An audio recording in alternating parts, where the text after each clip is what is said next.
Hello everyone. आज हम phase rule का लेक्चर 10 स्टार्ट करते हैं।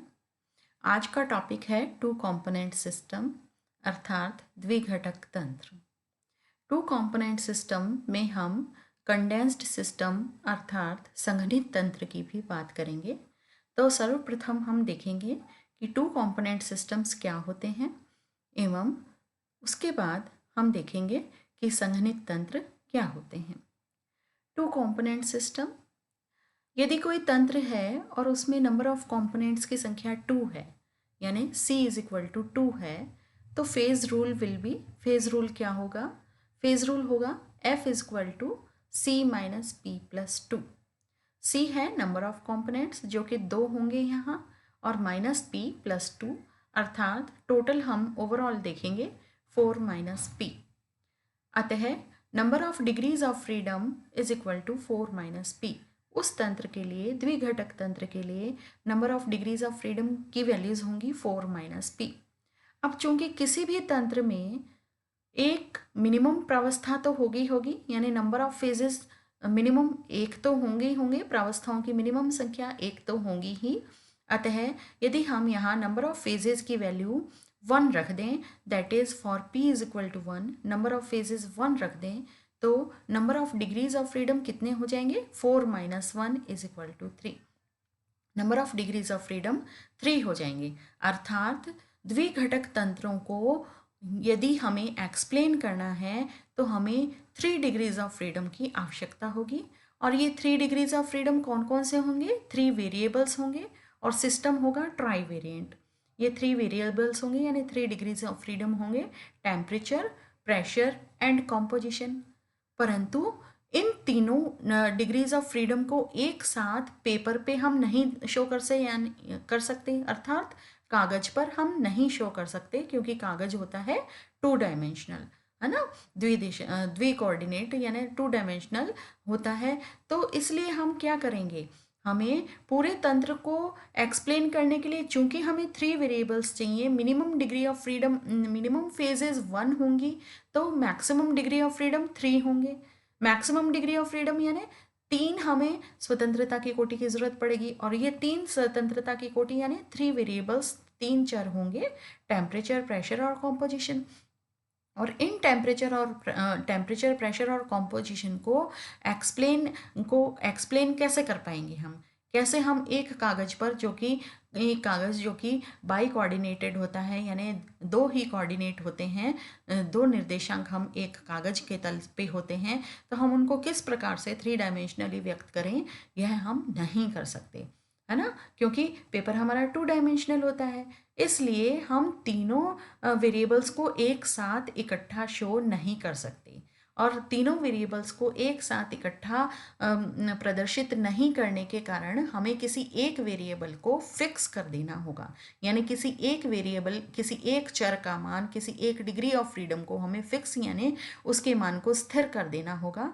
और जनरली हम क्या करते हैं, इनमें से कौन सा वेरिएबल ऐसा है टेम्परेचर, प्रेशर और कॉम्पोजिशन में से कि जिसको हम फिक्स कर पाए? हम प्रेशर को फिक्स कर सकते हैं। प्रेशर को किस तरह से हम फिक्स कर सकते हैं? हम पूरे एक्सपेरिमेंट को, होल एक्सपेरिमेंट को यदि हम खुले पात्र में स्टडी करें, है ना, होल एक्सपेरिमेंट की स्टडी यदि हमें खुले पात्र में करें, रिएक्शन को खुले पात्र में करें तो क्या होगा? खुले पात्र में हमेशा कांस्टेंट कैसा होगा? हमेशा कौन सा होगा? प्रेशर कैसा होगा? कांस्टेंट होगा, वो मेंटेन्ड रहेगा। और कितना रहेगा? 1 एटमॉस्फेयर प्रेशर के बराबर, 1 वायुमंडलीय दाब के बराबर प्रेशर रहेगा। इसलिए हम क्या करते हैं, इसका यही एक सॉल्यूशन हमारे पास हमें मिलता है कि टेम्परेचर, प्रेशर और कॉम्पोजिशन में से किसी एक वेरिएबल, किसी एक डिग्री ऑफ फ्रीडम को हम फिक्स कर देते हैं। और किसे फिक्स करते हैं, किसे निश्चित करते हैं? हम प्रेशर को ही फिक्स कर देते हैं। और इसलिए पूरे एक्सपेरिमेंट को हम एक ओपन वेसल, खुले पात्र में पूरे एक्सपेरिमेंट को हम कैरी करवाते हैं। That is pressure is fixed, pressure को फिक्स कर देते हैं 1 एटमॉस्फेयर पर। और इन दैट कंडीशन, और इस कंडीशन में vapour phase is assume to be neglected. Vapour phase यानी वाष्प अवस्था को हम नेग्लेक्ट मान लेते हैं क्योंकि जब हम खुले पात्र में स्टडी कर रहे हैं तो वाष्प अवस्था खुले पात्र में रहेगी नहीं, यह एटमॉस्फेयर में जाके मिक्स हो जाएगी। इसलिए केवल 2 ही phases two, number of phases is equal to 2, दो ही फेजेस हमारे पास उपस्थित होंगी। कौन कौन सी? सॉलिड एंड लिक्विड, क्योंकि वेपर या गैशियस स्टेट जो होगी वो किस में मिल जाएगी? एटमॉस्फेयर में जाके मिल जाएगी, वायुमंडलीय यानी सराउंडिंग में मिल जाएगी। और उस वेपर स्टेट की हम स्टडी कर नहीं पाएंगे क्योंकि पात्र खुला है, इसलिए केवल सॉलिड और लिक्विड दो फेजेस यानी दो प्रावस्थाएं, ठोस एवं द्रव ही उपस्थित होती हैं ऐसे तंत्रों में। सच टाइप ऑफ सिस्टम, इसीलिए इस तरह के तंत्रों को क्या कहते हैं? कंडेंस्ड सिस्टम यानी संघनित तंत्र। संघनित तंत्र वे तंत्र होते हैं जिसमें वाष्प अवस्था नहीं होती है, बिकॉज क्योंकि सॉलिड एवं लिक्विड फेजेस जो होती हैं उनको हम कंडेंस्ड फेजेस कहते हैं। वेपर फेज कंडेंस फेज नहीं होती है, यानी संघनित तंत्र होते हैं। और संघनित अवस्थाएं कौन कौन सी होती हैं? सॉलिड एवं लिक्विड है। हम ये करते हैं कि हमने जो भी पात्र है, हमारे पात्र को हमने खुला कर दिया, अर्थात हमने जो भी रिएक्शन की यानी जो भी स्टडी की वो खुले पात्र में की। खुले पात्र में करने से वेपर फेज गायब हो गई, वेपर फेज का एग्जिस्टेंस नहीं रहा और केवल दो फेजेस उपस्थित हुई, सॉलिड और लिक्विड। और ये दोनों ही फेजेस कैसी हैं? संघनित फेजेस हैं यानी संघनित प्रावस्थाएं हैं। अतः इन इन इस तरह के सिस्टम्स को हम टू कंपोनेंट सिस्टम को क्या कहते हैं? कंडेंस्ड सिस्टम, संघनित तंत्र कहते हैं, क्योंकि हमने तीनों वेरिएबल्स टेम्परेचर, प्रेशर और कॉम्पोजिशन में से प्रेशर को कांस्टेंट कर दिया, प्रेशर को फिक्स कर दिया, इसलिए वेपर फेज नहीं रही, गैशियस फेज नहीं रही, तो केवल दो फेजेस रह गई, सॉलिड और लिक्विड फेज हो गई। इसलिए इस तरह के तंत्रों को हम क्या कहते हैं? संघनित तंत्र कहते हैं। और इस प्रकार से हम ये जो स्टडी करते हैं वो कंडेंस्ड सिस्टम यानी संघनित तंत्रों की स्टडी करते हैं। इस तरह से आता है the phase rule for condensed system may be written as.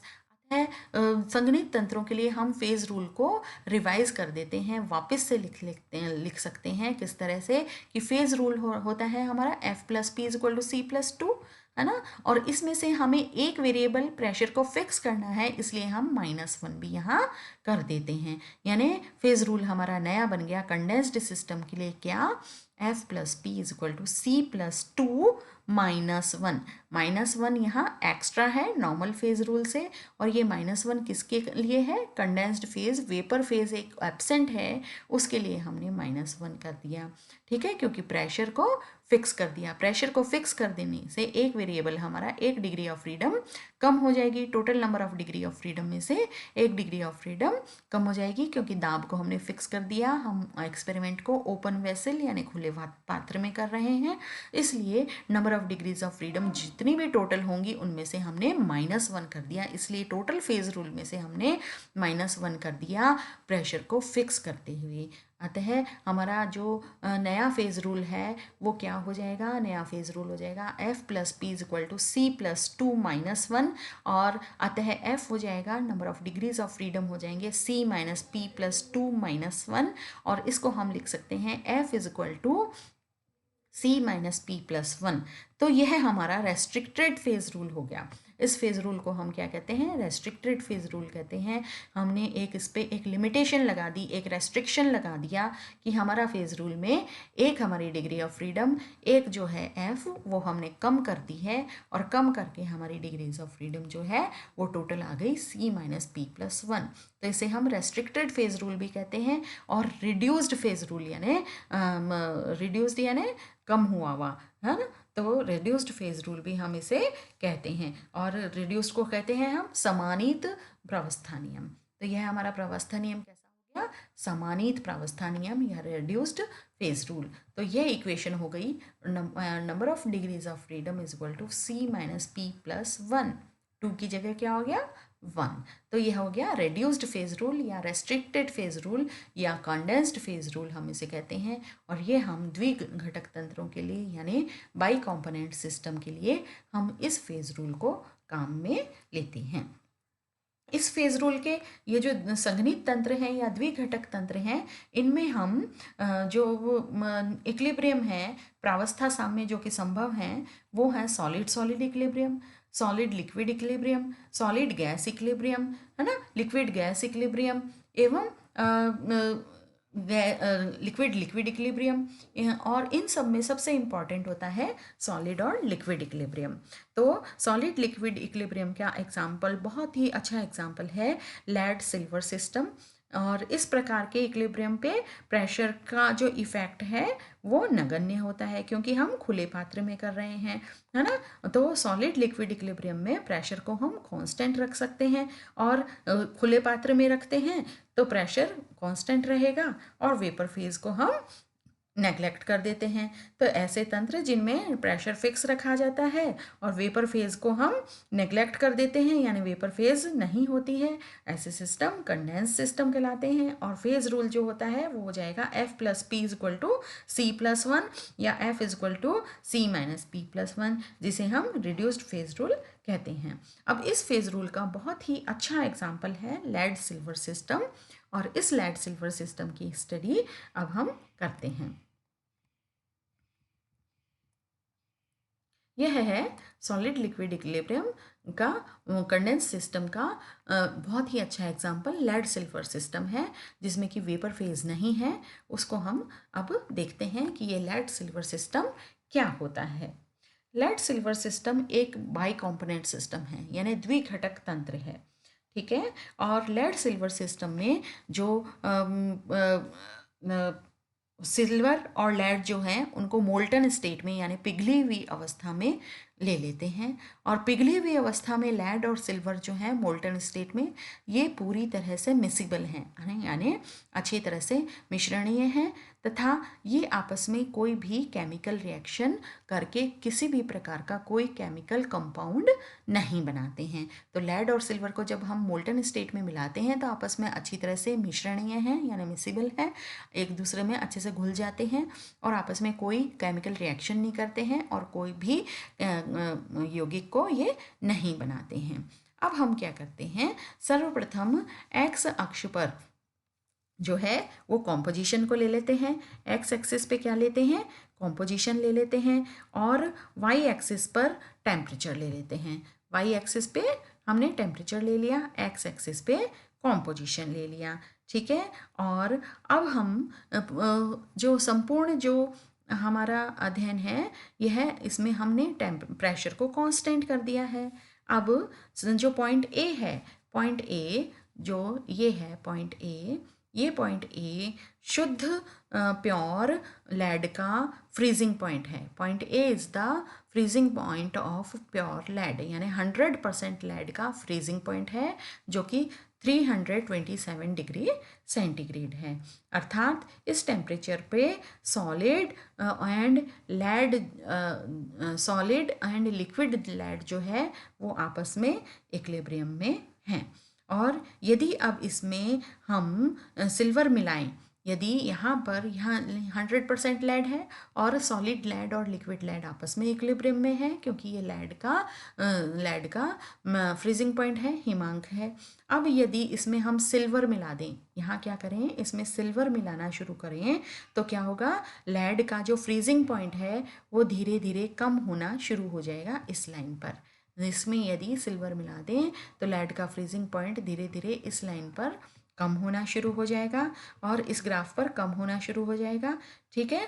और लेड कम हो जाता है, और सॉलिड लेड तथा सिल्वर का, सॉलिड लेड और सिल्वर का लेड में सॉल्यूशन हमें प्राप्त होना शुरू हो जाता है। जैसे जैसे हम इसमें सिल्वर मिलाते हैं तो सॉलिड लेड, जितनी सिल्वर मिलाई उतना सॉलिड लेड पृथक हो गया, और सिल्वर का लेड में या लेड का सिल्वर में सॉल्यूशन हमें प्राप्त होता है, ठीक है। और इस प्रकार से सिल्वर का लेड में सॉल्यूशन जो है लिक्विड, वो और सॉलिड आपस में इक्विलिब्रियम में आ जाते हैं, और इस लिक्विड में सिल्वर का जो परसेंटेज है वो 0 से बढ़ता जाता है, 0 से बढ़ता जाता है। और इसी प्रकार धीरे धीरे सिल्वर मिलाने पर हम लिक्विड में सिल्वर का परसेंटेज बढ़ता जाता है, और वक्र एओ यानी कर्व एओ हमें प्राप्त होता है, ये कर्व एओ प्राप्त होता है। बिंदु ओ पर पॉइंट ओ जो है इस पर हमारे जो लिक्विड था उस लिक्विड में 2.6% तो सिल्वर प्राप्त हो जाती है हमें और 97.4% लेड होता है। पॉइंट ओ पर उपस्थित जो लिक्विड है उस लिक्विड में 2.6% सिल्वर और 97.4% लेड है। अब हम देखते हैं पॉइंट बी। पॉइंट बी जो है ये प्योर सिल्वर का फ्रीजिंग पॉइंट है, हिमांक है, 100% सिल्वर है ना यहाँ। तो हम क्या कह रहे हैं, पॉइंट बी जो है यह प्योर सिल्वर का फ्रीजिंग पॉइंट यानी हिमांक है जो कि 961 डिग्री सेंटीग्रेड है। ठीक है, इस टेम्परेचर पर सॉलिड व लिक्विड जो सिल्वर हैं वो आपस में इक्विलिब्रियम में उपस्थित हैं। अब यदि इसमें हम लेड मिलाएं, बिंदु बी पर, पॉइंट बी पर जो सिल्वर है 100% प्योर सिल्वर है, इसमें यदि हम लेड मिलाते हैं तो लेड मिलाने पर क्या होगा, लेड जो है वो सिल्वर के मोल्टन सिल्वर में यानी पिघली हुई सिल्वर में मिल जाएगा और लेड का सिल्वर में सॉल्यूशन बन जाएगा और सॉलिड सिल्वर थोड़ी सी पृथक हो जाएगी, है ना। लेड मिलाया जाता है तो सिल्वर का, क्योंकि सिल्वर का फ्रीजिंग पॉइंट जो है वो कम हो जाता है लेड मिलाने पर, सिल्वर का फ्रीजिंग पॉइंट कम हो जाता है लेड मिलाने पर। अतः क्या होगा, सॉलिड सिल्वर एवं सिल्वर का लेड में विलयन यानी लेड का सिल्वर में विलयन यानी लिक्विड इक्विलिब्रियम में आ जाते हैं, है ना। तो एक तो हो गया लिक्विड, कौन सा लिक्विड, लेड का सिल्वर में विलयन, ठीक है। एक तो हो गया ये विलयन यानी सॉल्यूशन, और दूसरा सॉलिड क्या हुआ, सॉलिड सिल्वर हमें प्राप्त हो गई यदि हमने यहाँ सिल्वर को हमने ऐड किया, है ना। अब यदि धीरे धीरे लेड और मिलाने पर हमें वक्र बीओ प्राप्त होता है, और अधिक लेड मिलाने पर वक्र बीओ प्राप्त होता है ना, बीओ कर्व प्राप्त होता है। और बिंदु ओ का जो टेम्परेचर है, जो बिंदु ओ का जो टेम्परेचर है वो कितना होता है, 303 डिग्री सेंटीग्रेड होता है।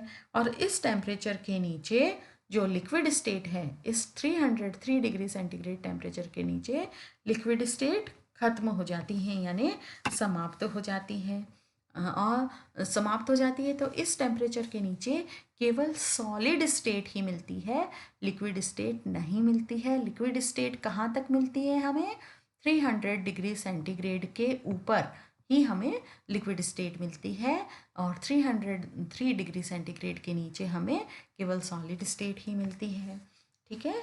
तो अब ये जो सिस्टम है लेड सिल्वर सिस्टम, इसका जो मुख्य जो कैरेक्टरिस्टिक्स हैं वो इस प्रकार हैं। एक तो हो गया कर्व एओ, यह इसका कैरेक्टरिस्टिक है एओ कर्व। दूसरा हो गया कर्व ओबी, और ये दूसरा कैरेक्टरिस्टिक कर्व ओबी। और इन दोनों ही कर्व पे जो हमारा सिस्टम है वो यूनिवेरिएंट है। दोनों ही कर्व पे सिस्टम कैसे हैं, यूनिवेरिएंट है यानी एक चर हैं। एक चर क्यों है, क्योंकि एओ कर्व पे कौन कौन से दो फेजेस हैं, एक तो सिल्वर का लेड में सॉल्यूशन, है ना, सिल्वर का लेड में सॉल्यूशन प्लस सॉलिड सिल्वर, है ना। दो फेजेस इक्विलिब्रियम में हैं, और दो फेजेस इक्विलिब्रियम में होने के कारण क्या होगा, यहाँ हम यदि पुट करते हैं डिग्रीज ऑफ फ्रीडम कितनी निकलेंगी, 2 कंपोनेंट सिस्टम है तो 2, सी की वैल्यू 2 हो गई, और दो फेजेस इक्विलिब्रियम में है तो p इज इक्वल टू 2, तो 2 - 2 + 1 यानी total degree of freedom is equal to 1। तो टोटल कितना हमें डिग्री ऑफ फ्रीडम स्वतंत्रता की कोटि मिली, 1, यानी सिस्टम एओ पर भी और कर्व बीओ पर भी। कर्व एओ पर तो क्या है, solution of silver and lead and solid lead, है ना, दो प्रावस्थाएं उपस्थित होगी, दो फेजेस होंगी, इसलिए दो फेजेस की वैल्यू हमने टू कंपोनेंट सिस्टम में रखी, 2 - 2 + 1, तो number of degrees of freedom 1, यानी सिस्टम इज यूनिवेरिएंट। इसी प्रकार से बीओ कर्व पे भी सिस्टम इज यूनिवेरिएंट। हमारा तंत्र कैसा है, एक चर है, यूनिवेरिएंट है, मोनोवेरिएंट या यूनिवेरिएंट है, एक चर है। क्यों? क्योंकि कर्व बीओ पर भी क्या है, कर्व बीओ पर भी जो लैड में सिल्वर में लैड का सॉल्यूशन, यानी एक फेज तो ये हो गई सिल्वर में लैड का सॉल्यूशन, और दूसरी फेज होगी सॉलिड सिल्वर, ये दोनों उपस्थित हैं। तो दो फेजेस उपस्थित हैं और दो कंपोनेंट उपस्थित हैं। तो F = C - P + 1, दो कंपोनेंट C = 2, दो फेजेस P = 2 + 1, यानी system number of degree of freedom F = 1, यानी सिस्टम यहाँ मोनोवेरिएंट है या यूनिवेरिएंट है। अतः कर्व AO और कर्व BO दोनों पर ही सिस्टम हमारा यूनिवेरिएंट है। अब आते हैं डिफरेंट एरियाज। एरिया अलग अलग एरिया है देखो इस सिस्टम में। एक तो एरिया है कर्व AOB के ऊपर का भाग, है ना, कर्व AOB के ऊपर का भाग। कर्व AOB के ऊपर के भाग में केवल लिक्विड स्टेट उपस्थित है, मोल्टन, है ना। कौन सा लिक्विड? दोनों ही जो वो हैं मेटल हैं, लेड और सिल्वर, ये दोनों ही मोल्टन स्टेट में यानी गलित प्रावस्था में उपस्थित हैं। अतः ये दोनों ही लिक्विड हैं, अतः लिक्विड स्टेट उपस्थित है। तो कर्व AOB के ऊपर का भाग का क्षेत्र, पहला एरिया, इस एरिया में क्या है, only liquid state is present, और केवल एक ही फेज उपस्थित है, liquid phase. Number of phases is equal to 1, number of phases 1 होने के कारण देखिए रेस्ट्रिक्टेड फेज रूल हमारा क्या हो जाएगा, number phases is equal to 1, F = C - P + 1 में नंबर ऑफ फेजेस कितनी रख देंगे, 1 रख देंगे। तो नंबर ऑफ कंपोनेंट 2 है, तो F = 2 माइनस फेजेस हो गई 1, 2 - 1 + 1, यानी number of degrees of freedom total हमें कितनी प्राप्त हुई, 2। तो एरिया में ये जो एरिया है AOB के ऊपर का, 2 प्राप्त होती है, अर्थात F = 2, यानी सिस्टम इज बाई वेरिएंट, यानी द्विचर है। यहाँ तंत्र क्या है, द्विचर है। तो इस एरिया में उपस्थित किसी भी बिंदु को एक्सप्लेन करने के लिए हमें उसका दोनों संगत ताप और कॉम्पोजिशन दोनों को बताने की आवश्यकता होगी। अर्थात ये जो एरिया है इसमें बिंदु का कॉम्पोजिशन बताने के लिए हमें दोनों ही वेरिएबल्स की आवश्यकता होगी। अब ये हो गया, ये तो एरिया हो गया। अब एक एरिया और है यहाँ, एरिया अंडर 3AO, है ना, AO के नीचे का क्षेत्र, है ना। इसी प्रकार से एरिया अंडर BO के नीचे का क्षेत्र, AO कर्व के नीचे का क्षेत्र और BO कर्व के नीचे का क्षेत्र, ये भी बाई वेरिएंट हैं, और एक हो गया नीचे का क्षेत्र। ठीक है, अब हम इनकी बातें बाद में करेंगे। उसके बाद में आते हैं, दो तो कर्व हो गए, AO कर्व और BO कर्व, तीसरा और एक तो वक्र हो गया इसका, दूसरा हो गया एरियाज, तीसरा आता है इसका कैरेक्टरिस्टिक O पॉइंट, जिसे कि हम क्या कहते हैं, यूटैक्टिक पॉइंट। इसको क्या कहते हैं, गलन क्रांतिक बिंदु। पॉइंट O को क्या कहते हैं, गलन क्रांतिक बिंदु, यूटैक्टिक पॉइंट।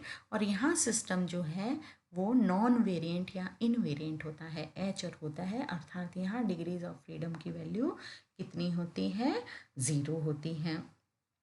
ठीक है, तो अब हम इस यूटेक्टिक पॉइंट की बात करेंगे कि कर्व AO और कर्व BO दोनों बिंदु O पर मिलते हैं, दोनों इस बिंदु O पर मिलते हैं। अतः इस बिंदु पर 3 फेजेस हो गई, कौन कौन सी, सॉलिड सिल्वर, जो कि कहाँ से आई, सॉलिड सिल्वर तो इधर से आई, सॉलिड सिल्वर, BO कर्व की सॉलिड सिल्वर, AO कर्व का सॉलिड लेड, सॉलिड सिल्वर, ठोस लेड एवं द्रव, दोनों का आपस में लेड का सिल्वर में लिक्विड। ठीक है, तो ये 3 प्रावस्थाएं, सॉलिड सिल्वर, सॉलिड लेड और सिल्वर का लेड में सॉल्यूशन या लेड का सिल्वर में सॉल्यूशन।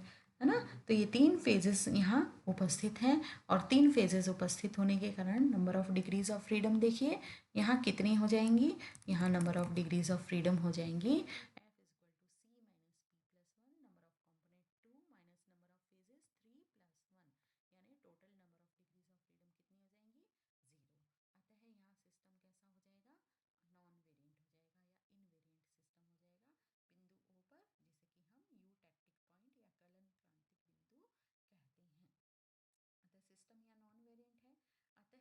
तीनों जो फेजेस हैं वो एक निश्चित ताप कितना ताप 303 डिग्री सेंटीग्रेड पर और निश्चित कॉम्पोजिशन 2.6% सिल्वर पर ही एग्जिस्टेंस में होगा। इस बिंदु ओ पर जो है यह 303 डिग्री सेंटीग्रेड ताप और 2.6% सिल्वर संगठन पर ही एग्जिस्टेंस में होगा और यह बिंदु यूटेक्टिक पॉइंट कहलाता है। अतः यदि अब टेम्परेचर में अब बिंदु पॉइंट ए पर ओ पर हैं हम और ओ पर जब हम उपस्थित हैं तो अब यदि या तो टेम्परेचर में चेंज कर दें अथवा कॉम्पोजिशन में कोई चेंज कर दें तो कोई एक फेज़ तीनों में से कोई भी एक फेज़ लुप्त हो जाएगी अर्थात डिसअपियर हो जाएगी, गायब हो जाएगी। टेम्परेचर कम करने पर और टेम्परेचर यदि हम कम करें तो क्या होगा, पूरा जो लिक्विड है वो सॉलिड में परिवर्तित हो जाएगा, सॉलिड स्टेट में चेंज हो जाएगा। और जबकि टेम्परेचर बढ़ाने पर जो हमारा सॉलिड है वो लिक्विड में चेंज हो जाएगा, है ना। टेम्परेचर कम करने पर तो क्या होगा, पूरा जो लिक्विड है वो सॉलिड में परिवर्तित हो जाएगा। और अतः टेम्परेचर 303 डिग्री सेंटीग्रेड टेम्परेचर वह न्यूनतम ताप है जिस पर द्रव प्रावस्था ठोस लेड एवं ठोस सिल्वर के साथ एग्जिस्टेंस में होती हैं। कौन सी, लिक्विड फेज, ठोस लेड एवं ठोस सिल्वर, ठोस लेड और ठोस सिल्वर के साथ एग्जिस्टेंस में होती है। और यह टेम्परेचर जो होता है इसको हम क्रिटिकल टेम्परेचर, है ना, क्रिटिकल टेम्परेचर तथा बिंदु ओ जो है इस टेम्परेचर को तो हम क्या कहते हैं, क्रिटिकल टेम्परेचर, और जो बिंदु ओ है उसे क्रिटिकल पॉइंट कहते हैं। बिंदु ओ पर कॉम्पोजिशन जो है, बिंदु ओ का कॉम्पोजिशन हुई क्रिटिकल कॉम्पोजिशन कहलाता है और क्रिटिकल यूटेक्टिक कॉम्पोजिशन या क्रिटिकल कॉम्पोजिशन कहलाता है। और यूटेक्टिक कॉम्पोजिशन क्या है, जिसमें 2.6% सिल्वर है और 97.4% लेड का ठोस मिश्रण है। ठीक है, 2.6% सिल्वर का और 97.4% लेड का ठोस मिश्रण है, सॉलिड मिक्सचर है और यह यूटेक्टिक मिक्सचर कहलाता है, जिसका मेल्टिंग पॉइंट कितना है, गलनांक है 303 डिग्री सेंटीग्रेड। और इस मिश्रण, ये जो मिश्रण है, यह मिक्सचर जो है यह एक यौगिक के समान होता है, परंतु यह यौगिक नहीं होता है, यह एक कंपाउंड नहीं होता है क्योंकि इसमें कोई केमिकल रिएक्शन नहीं हुई इनके मध्य में।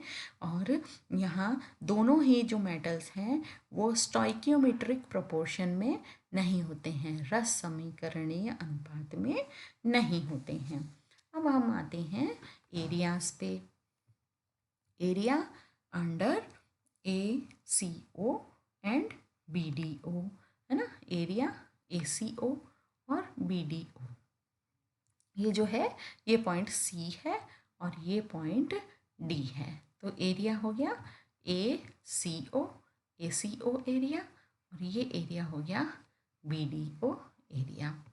ठीक है, तो ACO और BDO एरिया में क्या होता है, इन एरिया में क्रमशः सॉलिड सिल्वर एवं लिक्विड, है ना। इस एरिया में क्या है, इस ACO एरिया में सॉलिड तो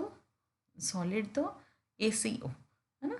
ACO में क्या है, सॉलिड लेड है और लेड और सिल्वर का सॉल्यूशन है यानी लिक्विड है ना। लेड और सिल्वर का तो सॉल्यूशन है और सॉलिड लेड है, अर्थात दो फेजेस हो गई तो number of phases is equal to 2, तो F is equal to C minus P plus 2, number of component 2, number of phases 2 -1 यानी सिस्टम डिग्री ऑफ फ्रीडम कितनी हो गई, F इज इक्वल टू 1 यानी सिस्टम इज यूनिवेरिएंट हेयर, यानी तंत्र कैसा है, एक चर है।